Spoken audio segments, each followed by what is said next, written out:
Nothing recorded. All right. Hey everyone, it's Beth with Jones Insurance Agency, and I'm here with my lovely coworker Thomas. And today we are going to talk about a little bit with some home insurance, more specifically like home versus dwelling, home versus renter's insurance, and also, I guess most importantly, like replacement value versus actual cash value. Because a lot of people kind of don't know what that is and what the differences are, and how it can affect you. Yes. All of those elements of what it really brings to the table. So. That is very important. Just to get down to it, home typically it refers to where you live, you and your family, all of the stuff that's in it, other structures outside, you'll hear that as well. And it can also refer to an apartment, and also refer to, well, no, that's more dwelling. So we're gonna stop there. It refers to that. So then we have dwelling, and dwelling consists more of just like what we say. You pick up your house, shake it, and everything that's left. So all the contents have come out of it, and you're left with like the bare bones. So walls, roof. Structural. Right. Yes. This is something that's been around since I wouldn't even put a date on it, but it's been around since the early days of insurance. Yes. I mean, before, like home insurance is fairly relatively new in a sense, right? From my understanding, our studies, if you will, it's fairly new. A while back, so yeah. But to get back into that, I mean, it's fairly new. So dwelling was something that was based on structure. Home is based on, typical, like even here it's saying, refer to a place where you make memories, create a sense of identity. Yeah. It's all your stuff. Right. Yes. That's different. So dwelling, like she mentioned, is just what's there once you shake everything, personal that you own out of it, right? So. And then you'll also hear dwelling when you start talking about like mobile homes, manufactured homes, and we'll get into it a little bit later, but a lot of times you don't get a traditional like HO3 or HO7. If you're in North Carolina, I believe you would get a different type of insurance. So when you hear dwelling, you hear is mostly associated with like mobile homes and manufactured homes. A lot of homes that aren't built on the ground, essentially. Crawl space? No? Or is it just lifted mobile home? Well, like, I guess that wasn't the best way to describe it. Essentially. There's houses that aren't on the ground, they're crawl spaces. Well, like they weren't built on that property. I'm just playing devil's advocate. Yeah. They weren't built on that property. Does that make more sense? They were brought in. Manufactured. Yes. Gotcha. Yes. Gotcha. People don't know that. There are homes that, the ones that you see on the expressway, the highways, that people are moving is like the oversized load. That's what we're talking about. Yes, you can just exactly. put that home anywhere. It's movable. Yes. Not necessarily a mobile home, but in that case it is mobile. But well, manufactured homes also. Yeah. They move the same way. Because we thought about getting one because they're cheaper. Yeah. Absolutely. And then also here, home insurance, it's a broad term. It usually includes coverages for not only the physical structure of like dwelling, but also, like we talked about, all of your personal belongings. So all of your furniture, any type of appliances, and then even down to like, any physical money you have in there. Yeah, those get into like different types of insurance too. Because sometimes your home insurance doesn't cover those things, so you gotta go and get extra. Yeah, like scheduled items. Yeah, exactly. And like another one, a big one around here, in our very country town of Louisville, those like guns.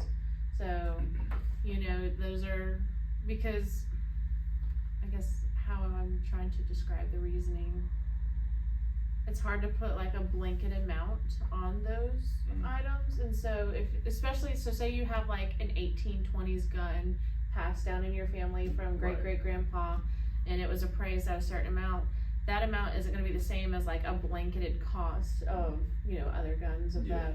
Or if you had mods on there like scopes, rails, suppressors, clips, different type of specifications that aren't just as standard. Right. You might have a $2,500 rifle but they're gonna give you 15, or it might only cover 15 blanket, right? Right, and so like that's why I scheduled. So I guess we're kind of going down a rabbit hole, but scheduled items are important for stuff like that. Exactly. And another really popular scheduled item is jewelry. Yep. So like your great aunt's brooch that has been passed down, you know, that's gonna be priceless. Yes. In a sense, at least to the the owner of it, right?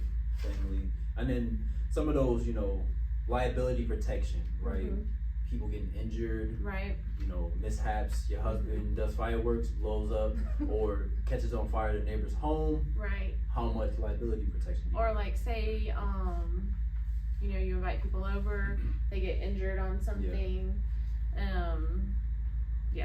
Or, and then this is one that I used to like pain me every time I looked at it on the state exam. There's one question that's like, okay, Sally's son that's 13 or 12 accidentally goes and destroys a neighbor's home. Are you liable for this? And will your home insurance cover it? The answer is yes, right? The answer is yes. You know why? Because up to 12, anything 12 and younger will be covered up to, I think, $1,000 to $5,000 worth of damage. Okay. Roughly, something like that. Anything after that kind of falls into the liability protection. Okay, so. cool. Yeah, so if you have children like I do, that is very good to know. Yeah, so. Absolutely. Let's see here what else we got. And so, home insurance policies often offer comprehensive coverage for both the dwelling and the contents. So comprehensive, that's inclement weather, theft and vandalism, anything like that, essentially. Absolutely.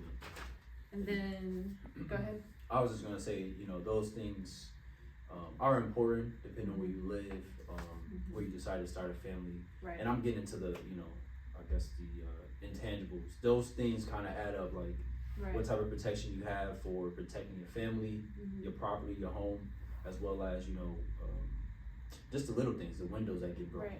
Who's covered now? Are you going out of pocket, or are you able to reach and talk to your homeowner's insurance company? So that's what I was thinking too. Yeah, especially if you have like custom windows or something where it's not like a $500 replace and put it in kind of deal. Exactly. Yeah. It's very important. It's like the window panes, where it's like 6 window panes or like 6 different. Those are expensive. They are. They you're really talking are. about repairing the wood and then the glass, and then someone actually comes to install that. Those are usually older, or very elegant, modern ones. So, no, that's not. Okay. And so, we also have like the dwelling insurance, and so typically you'll see this, like we talked about with like the mobile homes and stuff. Also, a lot of landlords get this insurance because they're not necessarily worried about the contents that are in the home because it's not theirs. Well, it is. Well, no. The it's content isn't. Yeah, the contents aren't. Yeah. But the actual structure itself is. So they're worried about the actual structure itself. So like from fire, theft, vandalism. I wish I could talk today. Oh my goodness. It's okay. Maybe you should be sitting here. No, that's like a rough one. That's a rough one. Theft and vandalism. Yes. Inclement weather, stuff like that. Absolutely. And so that's kind of where like having renter's insurance is so important because you can protect those personal items. Yes. So the structure is covered by your landlord, but what happens if somebody comes in and steals all of your stuff? Right. You're kind of on the hook for that. And I know people like my uncle. He's been robbed a couple times. Now that's his business. Can't tell you why, but he's been robbed. Now I'm not saying he gonna go use his insurance, but like, what if they took some stuff that didn't have to do with you or it's your roommate's stuff? Like now, you kind of are in a bad place because they're asking for money that you don't have, and you just lost a bunch of stuff. It's like a compounding effect. And this may not be the best example, but I thought it makes sense. So. It is funny. Yeah. I can't tell you why did he get robbed? Somebody robbed him. Like someone robbed his roommate. He happened to be a okay. victim of such a thing. Oh wow. Innocent bystander. That's interesting. And then I know we're kind of talking. Are we rounding out here? Getting from the landlords and focusing. Yeah, I was kind of like going into here. Yeah. So yeah. All right. You're good. You're What do you good. think? Trying to make it seamless. Yeah. Trying. What do you think? I forgot what else I was gonna say. Home versus rentals. Yeah. Good segue, because you know we ended with protecting your rental property, or being a landlord protecting the rental property, or being a renter protecting your Stuff. exactly. Yep. Right. So. And so that's kind of like, you know, being a homeowner, you're responsible for both the dwelling and the contents in it. Where renting, you're more responsible of just the contents in it. And then there's also the liability, which is on both. Yeah. Absolutely. That too. Most renters don't understand that. If someone gets injured in your home, and you know y'all not the best of friends, they can sue you. Yeah. You're and that liable. wouldn't fall under, well, It we're getting the legals. Yeah, it could fall under the landlord, but We're not lawyers. we're not lawyers or Seek financial advisors. legal counsel. Yes. Not us. Yes. It's best to have renter's insurance. Yes. Simply said. And I remember what I was going to say. Renter's insurance usually is relatively cheap. Yeah. I mean, we have some sometimes. people, we have some people, they have like $25,000 worth of coverage. And depending on, you know, the size of the property and how much stuff you have, that's a great amount for like $20 a month. And is that that's like blanket coverage? So if anything is damaged, they'll give you, Yeah. they'll appraise it, of course, and then give you a value of X So, amount. like, say, like, your neighbor's, well, let's say a dog comes in, destroys your couch, and then a fire happens in the kitchen and That takes dog. out, it chewed something, and so sparks happen, stuff got Funny, damaged his in name the is Sparky, but back to the story. The here. dog's name is Sparky. Yes, Sparky. Nice. Does Sparky. he's got the little spot? No, No. he What's just starts his name? fires. Just Yes, sparks. no spots. No spots. But yeah, so it's blanket. So it'd cover the couch, it'd cover the damages in the kitchen, you know, that kind of stuff. Okay. Mm-hmm. Thank you. Maybe one day I'll be a renter again. Yeah. Or a homeowner. Hey, listen, that's why we're here. I'm learning with you. Yeah. They're learning with us. They are. Let's do it. Let's go. We hit on liability protection. And then additional living expenses. I think that's a big one because I didn't even know that was a thing until getting into insurance. So say you have a home or you're renting a home and renter's insurance has additional living expenses, right? You asking me? Yes. I don't know. That's a good question. Let me look into that. Hold on. I'm gonna say we can ask the viewers. Be like, hey, you own any homeowners, renters insurance, or what's the difference, right? Do you guys know, does your homeowner's policy cover additional living expenses? Okay, it is. It is. Does. I Yeah. just remember in my head too. Why did that chair make that noise? It's those different wheels. I hate that. Those are like rollerblade wheels. They are. But so yeah, it does. So homeowners, condos, and renters policies, you're gonna see additional living expenses. Yep. So what that is, say a fire comes, destroys the whole thing. You have no house to come back home to. Those additional living expenses will go towards putting you in a place until you either rebuild your home or find somewhere else to live, essentially. Which I think is so important because after something so tragic like that, that's the last thing you want to try and figure out is how you're going to pay to go somewhere else for the time being. Right. Yeah. Especially if you're repairing it in the absence of your landlord. Or as a homeowner, you have to foot a lot of these bills. Right. Similar as a landlord would, right? Or you would expect the landlord to do. Sometimes you got to step in, right, pay for those repairs, and then get it on the back end. And that's kind of detrimental to a lot of people, especially renters and homeowners. I mean, you're hurting on both ends. So I think it's important that those additional living expenses are covered, so that your family's protected in a safe environment in the meantime. So exactly, agreed. And then we kind of, sorry, I got distracted. We kind of hit on the differences between like home versus renters and what that entails.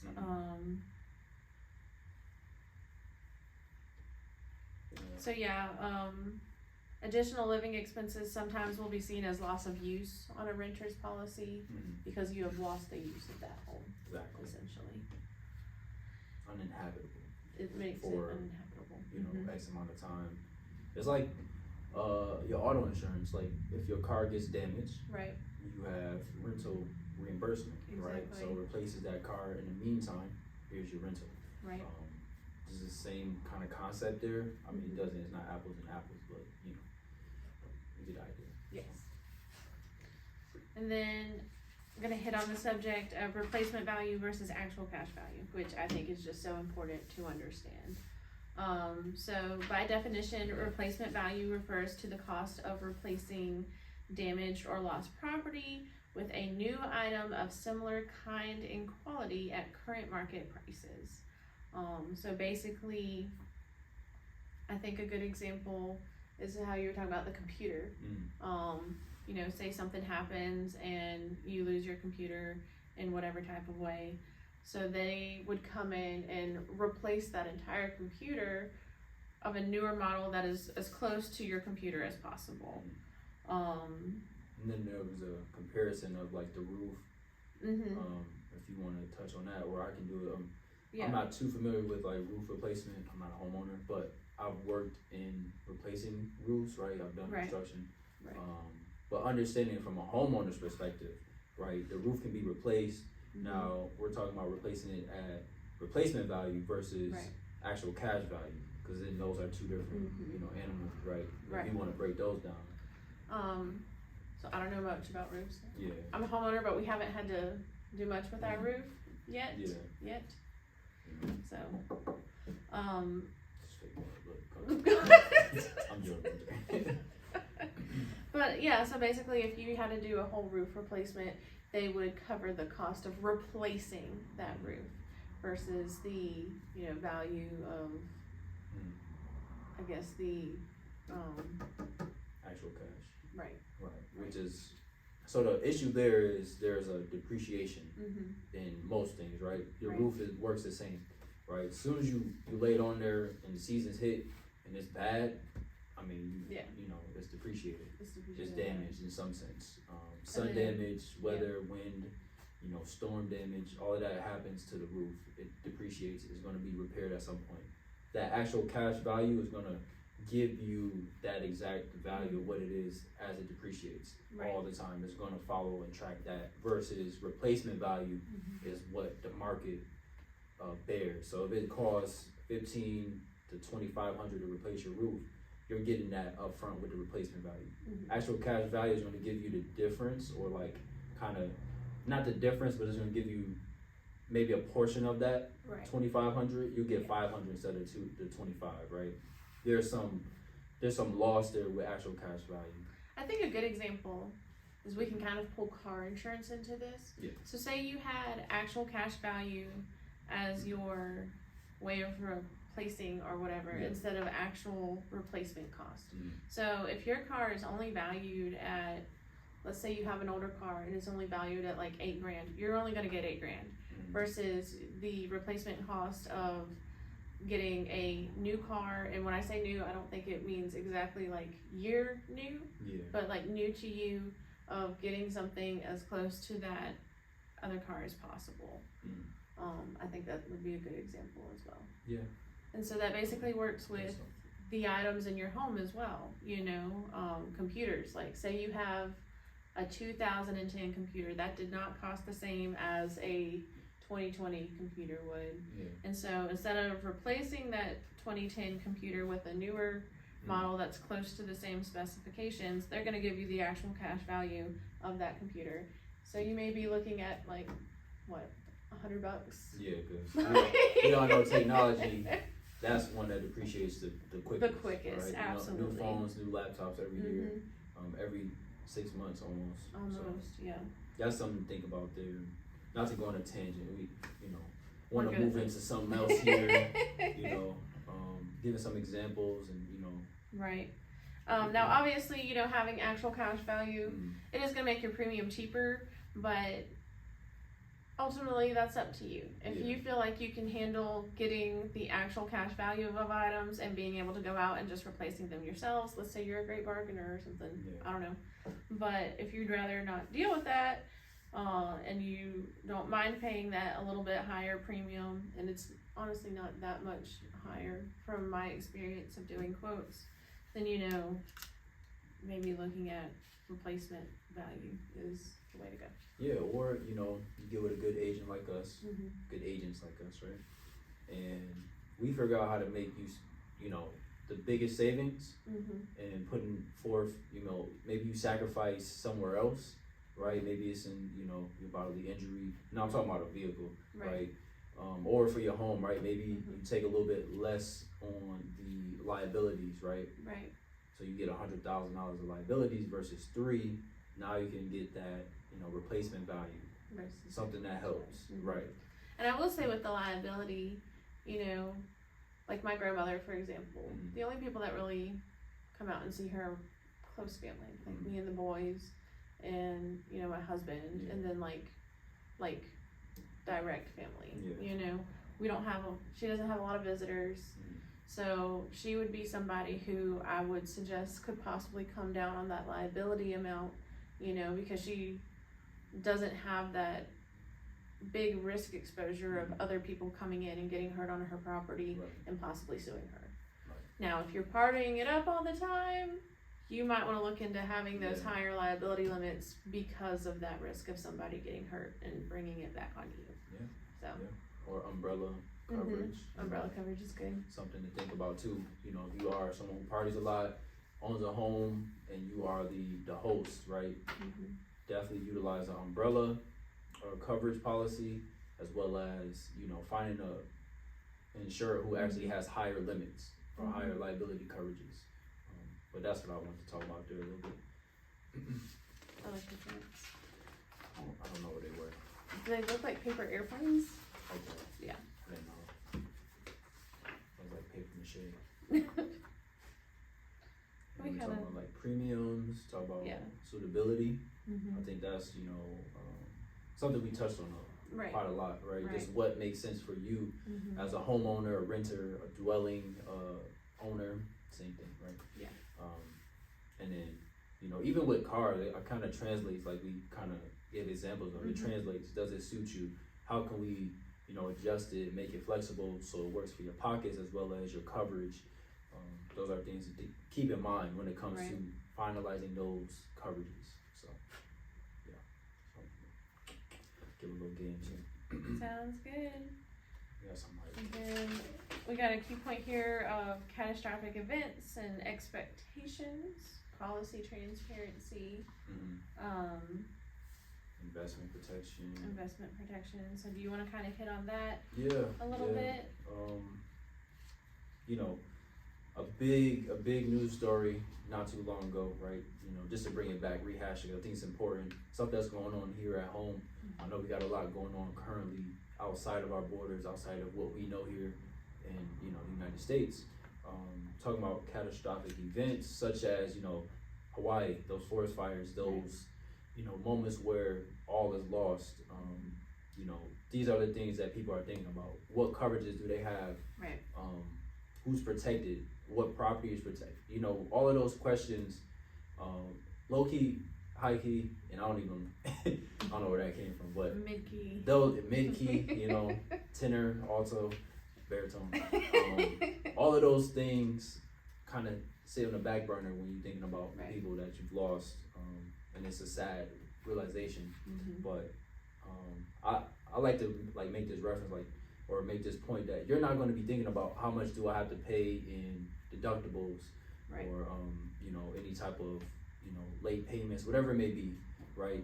You're thinking about, am I covered? Right. Will I have the protection to get my family back to a safe, Mhm. sustainable, inhabitable place where we're not out here stranded and trying to, you know, kind of scatterbrain around all of this mayhem that's going on. Right. That's So a good that- and point. That's a good example I want to Mhm. bring up. You know, Hawaii was, you know, tragically struck by Was. one of those moments there. So, Mhm. Yeah. um, And that's definitely, you know, you're not thinking about like the deductibles and stuff. You brought up a good point. You're like, Mhm. how can I get my family back to where mm, as normal as possible Right. before all of this happened? Right. So, for sure.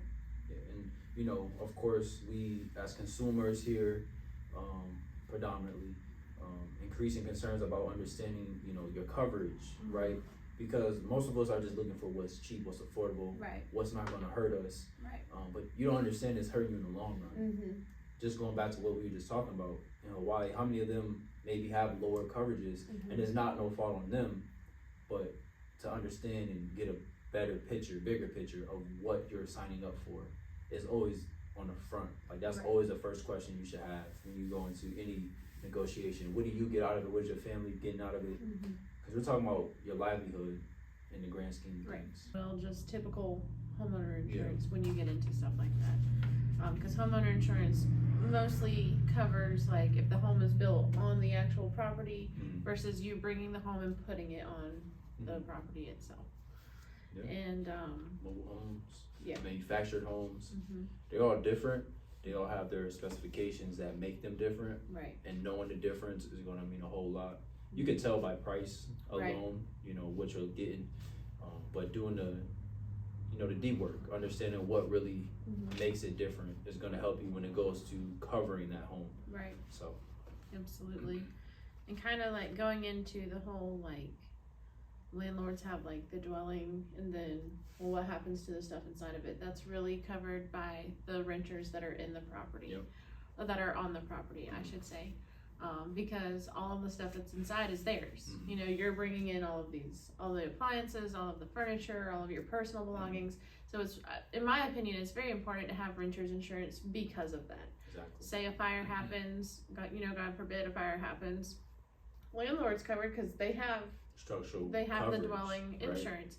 But what about all of your stuff? You'll be paying for it out of pocket unless you have renter's insurance, you know, which in my experience has been relatively cheap for quite a good bit of coverage. Yeah. Some people, depending on what you need, some people I've seen as low as $6 to $7 as an offer, you know.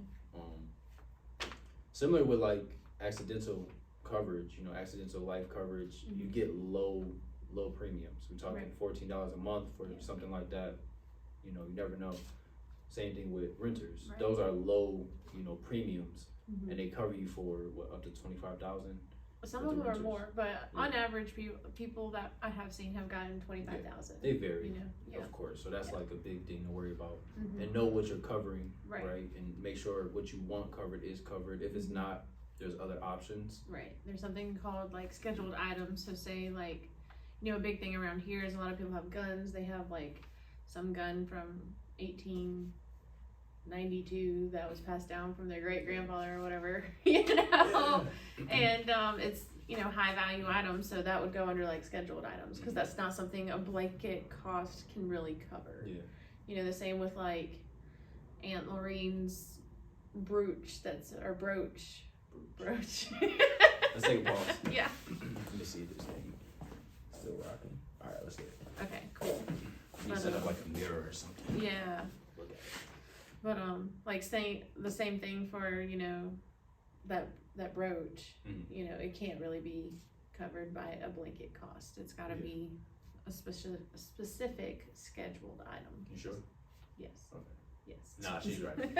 Absolutely. No, like, and those things like jewelry is a very big thing, as well as weapons, especially out here, right? Bible Belt, if you will. South Carolina Bible Belt? Oh, yeah. Yeah, so, I mean, come on. I would ask. But, I mean, the important part is definitely protecting, you know, your two-way, Second Amendment, right? Gotta protect the guns. Come on, duh. And they're varying in value, right? You know, your husband could tell you, like, I ain't gonna get into the details, but that being said, there are different type of modifications that you put onto a weapon, your weaponry, if you will. Those things change the value. They do. They're gonna give you a blanket coverage. Now you gotta make sure that full value is covered, or if you're comfortable, like you said, if you can bargain, you may not care for the full coverage of it. You might just need that just to get it back, right? And then you can build back, not better, but that being said, then the jury, those are like, you know, Lloyd's of London who will cover stuff like that. That's like, depending on the level of it. But I think you mentioned like the old school, like the necklace, previously, having like the old jewelry that's priceless from your family that's been passed down. Right. How do you cover that? How do you put a value on that? The insurance company will help you do that. Yes, they will. For sure. So don't worry, don't you fray. They will find a price point for it. I don't even know if fray was the right word, but don't you get caught up in all of that fuss and fuss. Is that, you know? I like it. Huss and fuss? Huss and fuss. I don't know if that's I don't know. Fuss and hustle, something like that. But where we going? Whatever. Anyway. Where we going? I don't know. So going back to it, you know, we kind of covered renters coverage a little bit. Let's see here. And then we kind of covered like the contents coverage, you know, furniture, appliances, other personal items. Liability protection, I think that's one to kind of hit on a little bit, you know. That's something that can vary. And I will say, you know, depending on the type of person you are, you may want lower coverage, you may want higher coverage. If you got a house party every other weekend, you probably want the higher coverage because things can happen. If you're like my grandmother, who's kind of a hermit and sticks to herself, and nobody really comes to visit, minus like direct relatives, immediate family, then you probably are okay with like a lower limit. Less liabilities, if you will. So that's something to keep in mind. Always a bigger picture there when you purchase a home. Do you plan to be someone who's, you know, the hub of the community where everything's getting planned at your, you know, place? And even if you know, start off as not being someone, or maybe you know, transcend into someone who can afford it, those things can all be adjusted throughout time. So don't feel like you're stuck in time. one thing. It's always adjustable. You know, backwards or forward, or however you look at it. I mean, getting the coverage that you need in that moment is what's important. Just call your agent. Yes. Another thing to kind of hit on is additional living expenses, which if you're, you know, a renter and have a renter's policy, you'll probably see it as what's called loss of use. So let's say, God forbid, like a fire happens or something where like your whole house is taken out and now you don't have a place to live. That additional living expense or loss of use will help cover putting you somewhere, whether that's like a hotel or another rental property or something like that, while your home is being rebuilt, or while you search for another place to live. Well, you could sort out your next means of, you know, residence or time being. I mean, Words you never know. Words are hard. Words are hard. Insurance is harder. Yeah. Because it has big words. It has bigger words, yes. And those are scary. So make sure you're tucked in at night. And then we hit on personal property already. You know, another thing to kind of, we can kind of hit on that after this, because I do think this is kind of important, you know, replacement value versus actual cash value. So by definition, replacement value refers to the cost of replacing damaged or lost property with a new item of similar kind and quality at current market prices. Actual cash value, by definition, is the value of property or belongings at the time of loss, taking into account depreciation and wear and tear. One of those big words. Yes. Scary. Yeah. So I like to use cars as kind of an example for this, you know, because some people with certain insurance companies, you can kind of choose whether you have actual cash value or replacement cost, as, you know, if something were to happen to your car. And can I ask you which one were you reading? What are you talking about? Which one? So I was reading this one and then this one. I Where's kind of skipped, so I did this one and then this one. I was gonna do like a example and then kind of come back to this. You know, that's depreciation. What? Depreciation. The biggest thing I want to kind of hit on is replacement value versus actual cash value, right?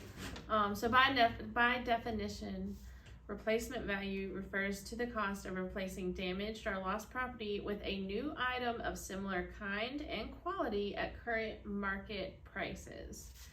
By definition of actual cash value, you are looking at the value of property or belongings at the time of loss, taking into account depreciation and wear and tear. So a big example I like to use for that kind of makes sense to me is a car, you know, with car insurance. You know, some people, they can choose to have, well, maybe not a car. What's that thing? Golf cart. Let's do golf cart. Yeah. So a lot of people, they can sometimes choose between actual cash value or replacement cost of a golf cart, which depreciates over time. So let's say something happens, your golf cart just yeets itself off of the trailer and is completely destroyed, right? So what? Oh. So actual cash value for that golf cart, say it's like a 2010 golf cart, it's valued at let's say you bought it at $8,000, right? Now the value's down to $3,000 plus the wear and tear that has taken over that time. So you're maybe looking at getting like $2,500 maybe. And I mean, this is just like an example. This is not like an actual thing. You always want to. But it's possible. It's possible. You always want to consult with your insurance agent and the insurance company. But so say that golf cart, now you only get $2,500. Golf carts now are not that cheap, right? So let's say you had replacement cost on that. So now they've gotten you a newer model that's close to the same that you had, and it's like the same brand, it's of similar quality, and so it's basically replaced the whole thing versus you getting a wad of cash that is obviously much less than what you originally put into it. Another thing is a laptop or computer. Like you were saying before, electronics, they depreciate. They go down in value so quickly. Right. 6 months, a year, there's something new out. Definitely something to keep in the back of your mind, especially as a homeowner, a renter, someone who owns a dwelling in general, well, home and renters mainly. Those items that you have in there, technology-wise, they depreciate pretty quickly. So having that replacement versus cash or actual cash value is a big win. Right. So just something to keep in mind. Absolutely. And like our fearless leader Mike, he was talking about roofs. He does a lot with roofing, and he knows more than we do. He does. He has like his whole like roofing. Yeah, he has a roofing company. Yeah. We'll get them to sponsor us one day. Yeah. But for now. And he was saying how like actual cash value versus replacement cost of a roof is huge. Because there's replacing the roof, and then there's getting the cash value of what the roof is worth, and after all that wear and tear, it's not going to be worth much. Just like a car, for the years it depreciates. Those storms each year, they can really damage a roof. And they're going to send an appraiser out or adjuster with an insurance company, and they're going to look at it and see, okay, this is what it's worth. You have cash value or actual cash value, you might not get a lot. You'll be coming out of pocket pretty much. Now, I will say, actual cash value, if you have that versus replacement cost, it's going to be cheaper. It's going to be cheaper than replacement cost, but I think it's all about A, your budget, and B, what you can afford to replace out of pocket. If you're somebody who doesn't necessarily want like the newest and greatest item, or you're really good at bargaining and you could get something for the amount that you get out of that actual cash value, then maybe you could go with that and you wouldn't have to worry about replacement costs. But it really just does depend on each person individually. But I will always refer people to at least try and get the replacement cost, because to me it's worth it. So I agree. It definitely offers a different level of protection, and a guarantee that you'll get the replacement, right, versus you having to bargain or hope and pray that you got the savings to get the roof done, the new laptop, especially going through all of it, because you're probably gonna have to pay a deductible. So there's a lot of different levers that have to be pulled. Excuse me, that have to be pulled in this situation if it did come to it, right? So thinking about deductibles, how much damage is actually done? Are you able to get the the replacement home, or what was it? I can't think of it. Let me look back. Okay. Let me see right here. I'm going towards our notes. We're gonna go back. The additional living expenses. Yes. Those things, like, all right, do you have that on top of your replacement value or actual cash value? Because maybe that's a better thing to have, the additional living expenses, because you might get kicked out of your home for the time being while it gets repaired. Maybe it's a good benefit. Right. The actual cash value may not be as important if you have the additional living expenses, or maybe you want both. You know, that might be a pretty good chunk of change of your money that you have to pay in premium. But besides that, I mean, I think it's a great investment. Right. The way you look at it has to be bigger picture, down the road, right? Same thing with an investment. That's what you're doing. You're protecting your investment, your home. Yep. Absolutely. And then another thing, kind of touch base on here, you know, catastrophic events and expectations and policy transparency, as well as like investment protection. Did you want to kind of hit on that piece a little bit? That last little bit there. Yeah. Catch up. Sorry. Absolutely. I mean, and you know, we talked a little bit about it, and I know it hasn't been too much in the news. Everyone in Hawaii and kind of those events being such a, you know, detrimental effect, and having such a detrimental effect on the families, the community itself. I mean, a whole community wiped out overnight. It just, you know, it weighs heavy on a lot of people's hearts. But I think knowing that here in, you know, the States, right, we care about our people. We want to make sure they're protected.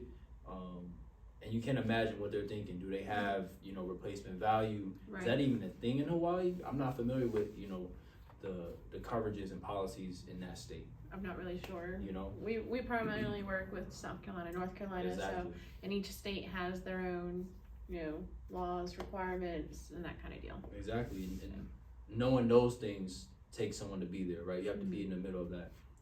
Imagine you lost your home on top of being someone's agent, and then you got to go through that day in, day out.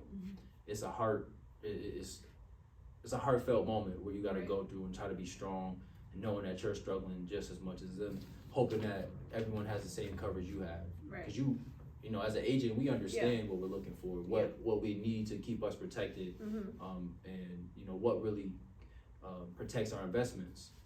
These people, these lovely people of Hawaii, you know, I'm sure there's moments of, I don't really care how much the deductible is or how much, you know, my premium is. I want to make sure in the moment of, you know, catastrophic events, you know, the unexpected happens, I want to make sure my family's protected. Right. They have additional living expenses, and we get a replacement cash value. What helps us get back to as normal as possible?